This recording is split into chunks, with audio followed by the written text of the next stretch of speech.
បងប្អូនអរគ្នាដែលចង់ទិញម៉ាស៊ីនកាត់ស្មៅអាចមើលវីដេអូនេះសិនដោយសារវីដេអូនេះជាវីដេអូកាត់ជាក់ស្ដែងមិនជាវីដេអូ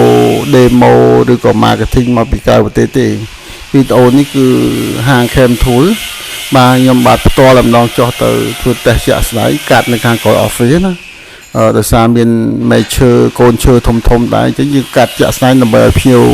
demo គាត់ឃើញជាក់ស្ដែងម្ដងមុននឹងយើងលក់ណាតលតែមានគុណភាពហើយវាមានប្រសិទ្ធភាពបានយើងស្រួលនឹងហ៊ានធានាមកគាត់ណាអញ្ចឹងបើសិនជាបងប្អូនចង់ទិញម៉ាស៊ីនកាត់ស្មៅបងប្អូនមើលប្រភេទនេះឥឡូវខ្ញុំសាកកាត់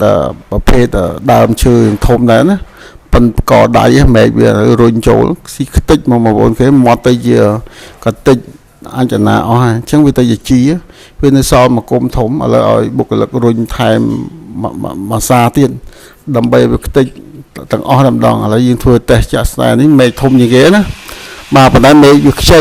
ក៏ស្រួលក្នុងការកាត់ដែរchứបងប្អូនបើចង់បានម៉ាស៊ីននេះបងប្អូនអាចតាក់ទងមក Cam Tool ណា098ក៏បាន012ក៏បាន73579ហើយទីតាំងនៅបរិយាសបូមាសចំការដងហើយបញ្ជាក់បងប្អូនអាចតាក់ទងបានដោយសារយើងមាននៅក្នុងស្តុកអរគុណច្រើន